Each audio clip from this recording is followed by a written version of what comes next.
عليكم ورحمة الله وبركاته. أهلا وسهلا بحضراتكم في قناة لؤلؤة وأمورة مع سمر. النهاردة إن شاء الله هنعمل الجلاش المحشي بالبسبوسة.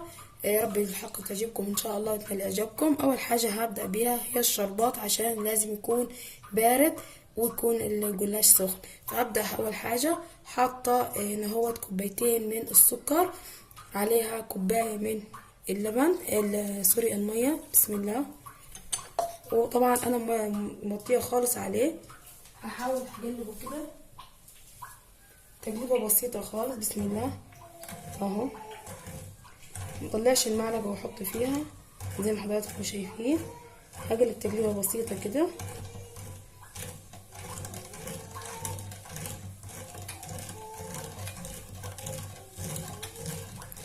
دول كوبايتين من السكر على كوبايه ونص من اللبن سوري الميه، معلش معذرة.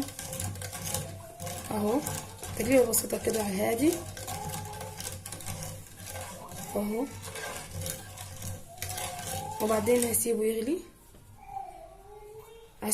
يغلي، مع نفسه. اول ما يبدا يغلي هحط عليه عصره نص ليمون. الشربات اهو بدا يغلي معايا. هقول بسم الله وهدوس له وهضيف له نص ليمونه اهو، هعصرها خالص كده. وبعدين هحط له رشه فانيليا واخليه يغلي مع نفسه لمده 10 دقايق لحد ما رشه فانيليا بسيطه كده. ممكن تحط لها قرفه ماء زهر على حسب ما انت تحبي. وبعد كده اخليه يغلي، احط النار عليه واخليه يغلي لحد ما القوام بتاعه يتقل. باقي الشربات بيجي تقيل معايا اهو ما شاء الله. هو ده القوام اللي انا عايزاه. هخليه يبرد ونشتغل مع بعض. يلا نشتغل مع بعض في الجلاش. حبايبي انا معايا كوبايه من السميد الخام اللي هو من عند العطار، مش اكياس البسبوسه، او ممكن تستبدليه ببسبوسه جاهزه عندك. وعندي نص كوبايه سمنه، دي هنستخدموها في الجلاش. بصوا هعمل اول حاجه. عندي هجيب طاسه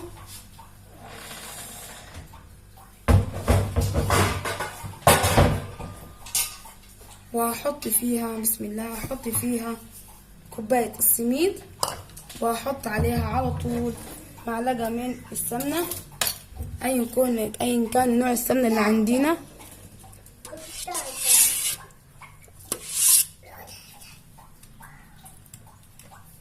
اهو. وبعدين على النار على طول. بصوا يا حبايبي انا ولعت اهو على السميد.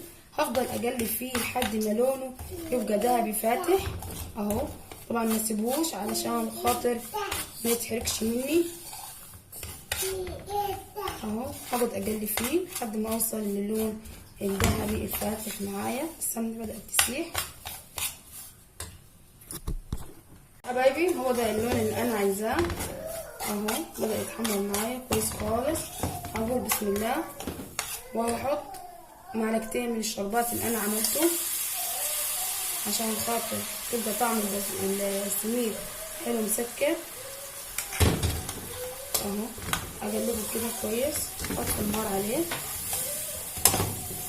خلاص طفيت النار. اول ما بحط الشربات اقعد اقلب فيه كده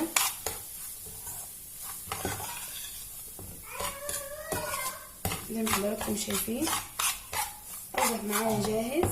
ابدا اجهز الجلاش بتاعي. بصوا يا حبايبي فردت اول ورقه معايا من الجلاش. هقول بسم الله. هجيب السمنه السايحه اللي عندي نص كوبايه، واقعد ادهن الورقه كلها كده اهو زي ما حضراتكم شايفين.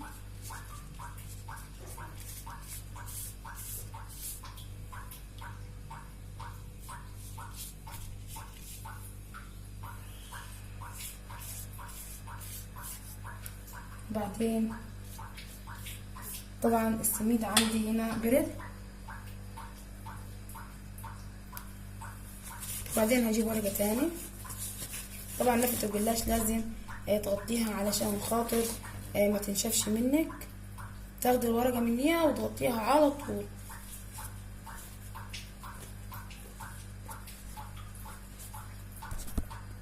بعد كده بسم الله احط الطبقة التانية فوقها بالظبط كده اهوت،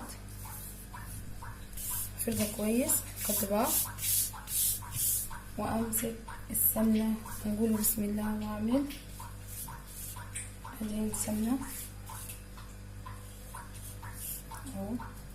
صراحة طعمها تحفة تحفة تحفة. الجلاش محشي بسبوسة طعمه حلو خالص خالص خالص، يا ريت تجربوه ان شاء الله. هنقول بسم الله، هاخد جزء من البسبوسة وهحطه كده، بصوا اهو، اعمله بايدي كده اسويه عشان خاطر ما يبقى الحشو ما يبقاش كبير كده.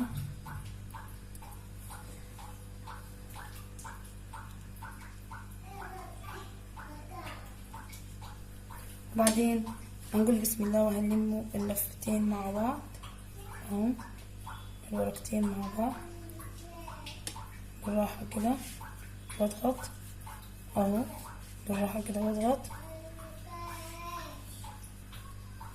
كده كده كده، وانا الف اهو اهو بس كده. وبعدين هجيب سكينة عندي، اقول بسم الله الرحمن الرحيم، هقطعه على هيئة صوابع طبعا.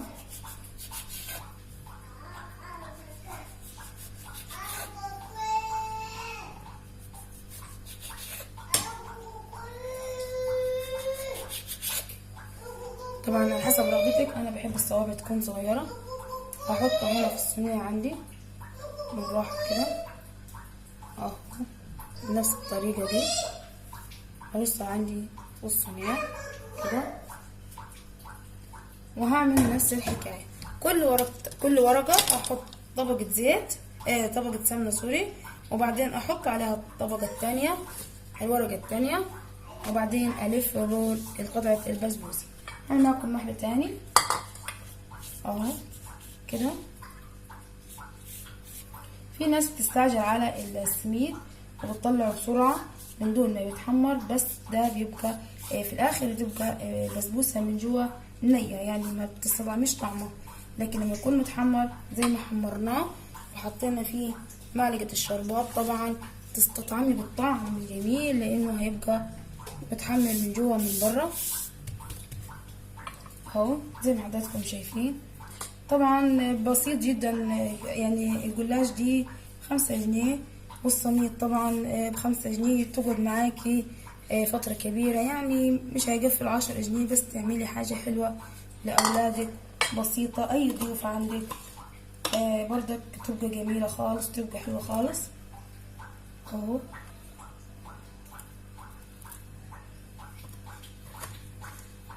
عشان الشربات طبعا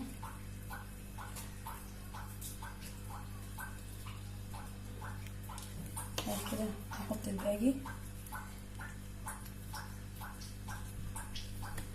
وبعدين الف نفس الحكايه، اضغط ورول اهو، اضغط وانا ماشي اشد كده رول اهو، وانا ماشي كده اشد رول كده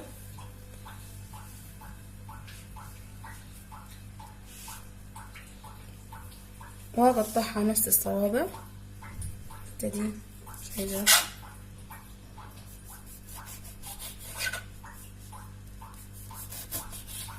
هكمل الطريقة، هكمل باقي لفة الجلاش وارجع لكم تاني.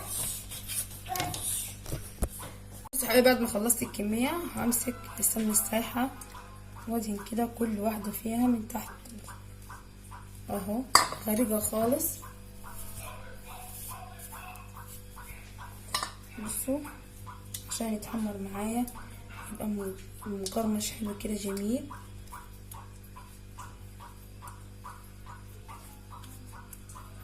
واجيب الصينية التانية عشان ما شاء الله عملت كمية حلوة خالص اهو. بصوا دول جلاشتين طبقتين، يعني كانوا فاضلين، فما فيش يعني خلصت بتاع البسبوسة، ورحت تانيتهم وهعملهم من غير حشو. يعني ممكن تجيبي لفة جلاش تعمليها لاولادك حاجه حلوه من دون ولا بسبوسه ولا مكسرات ولا اي حاجه. اهو بس كده مع الفرن على طول. حبايبي الجلاش طلع معايا اهو، بسم الله ما شاء الله، الله اكبر عليه، شكله جميل جدا جدا جدا. بصوا شايفين متحمر ازاي من تحت ومن فوق. هبدأ اقول بسم الله وهاخد واحدة واحدة كده من الجلاش بتاعي، وهقعد احطه كده في الشربات، بعد كده اطلعها واصفيها من الشربات خالص في اناء اخر اهو زي ما حضراتكم شايفين.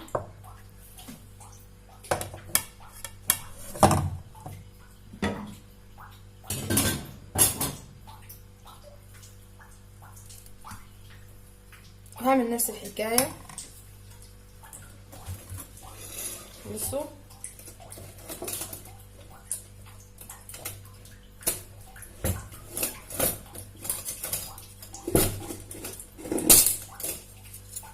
همسك كده واحدة كده واقعد احط كده في الجلاش بالراحة خالص، وبعدين اطلعه واحطه في اناء اهو. بصوا اخد كده احرك بالراحة خالص عشان خاطر الشربات الجلاشات تتشبع بالشربات بتاعها، واصفيه كده زي المنظر ده، وبعد كده احطه في اناء برضك اهو. شايفين نفس الطريقة اهو.